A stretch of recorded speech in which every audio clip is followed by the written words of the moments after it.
জামাতের নীতি কোন ধরনের এটা শুধু বুঝাইতেছি আপনাদেরকে।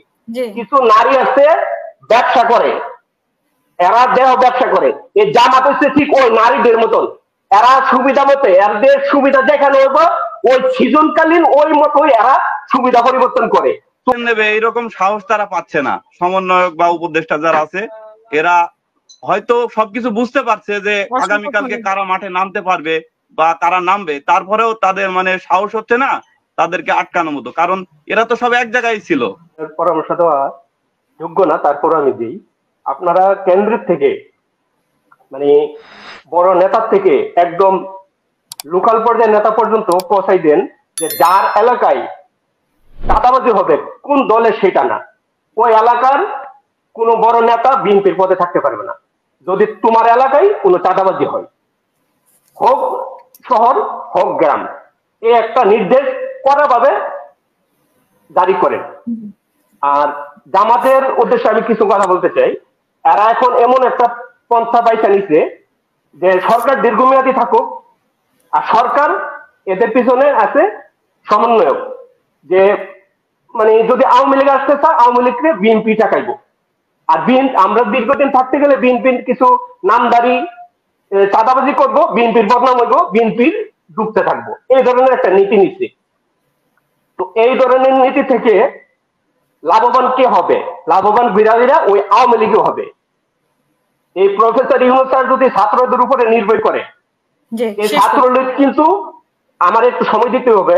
ছাত্রলীগ কিন্তু কিছুদিন আগেও ছাত্রলীগ এবং নতুন যে নেতা গজাইছে শিবিরের, তারা আগস্টের আগেও ছাত্রলীগের লুঙ্গির নিচে থেকে রাজনীতি করছে। তো এদের উপরে বিশ্বাস করা আর এদের যে বয়ান যে এরা দেশের জন্য হ্যান্ড করবে ত্যান করবে 24-এর একদম ছিঁড়া ফেলাইছে, তাহলে এই যে 16 বছর বিএনপি মানে আগে আওয়ামী লীগ বলতো বিএনপি হচ্ছে জামাতের দূষণ, আর এখন জামাত বলতেছে বিএনপি হচ্ছে আওয়ামী লীগের দূষণ। এরা হইছে, আমি একটা খারাপ ভাষা ব্যবহার করবো, আপনারা কিছু মনে করবেন না, এরা হইছে আমি একটা উদাহরণ দেবো ঠিক আছে, আমি খারাপ ভাষা ব্যবহার করবো না। জামাতের নীতি কোন ধরনের এটা শুধু বুঝাইতেছি আপনাদেরকে।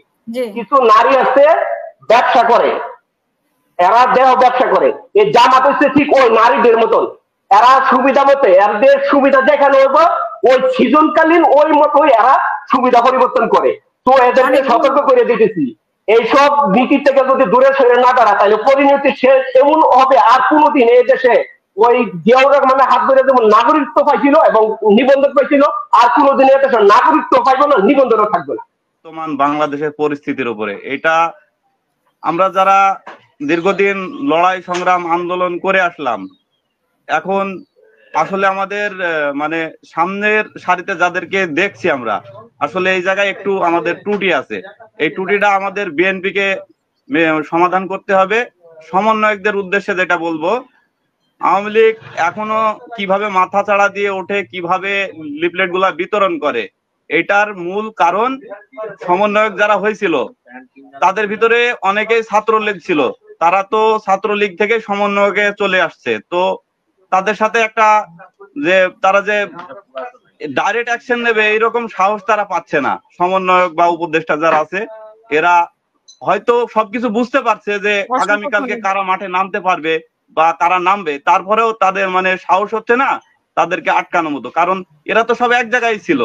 আমার একটা মেজো ভাই, আমার নিজের মেজো ভাই, সেও কিন্তু সমন্বয়ক মেহেরপুর জেলার, সে মেহেরপুর জেলার সমন্বয়ক। আমি নিজে মেহেরপুর বিএনপির একটা অঙ্গ সংগঠনের সাথে আছি, আমি জিয়া সাইবার ফোর্সে আছি, প্লাস আমি একটা অনিবন্ধিত সংগঠন পরিচালনা করি, বাংলাদেশ জাগো নবীন। এটা আমি বহুত আগে থেকে করে আসছি এই ফ্যাসিস্ট সরকারকে সরানোর জন্য। তারপরেও কোন রকম মূল্যায়ন বা কোন রকম কোনো কিছুর আশা নেই বা করিও না। দেশ ভালো চলুক, দেশের মানুষ ভালো থাকুক, এটাই চাই। তবে আমাদের যেগুলো ত্রুটি আছে, আমাদের উচিত এই ত্রুটিগুলা আমাদের সমাধান করা। প্রত্যেকটা সামনের সারিতে আমরা যাদেরকে দেখতে চাচ্ছি আসলে তাদেরকে ঠিকভাবে দেখতে পাচ্ছি না। এগুলা অসংখ্য ধন্যবাদ আপনাকে।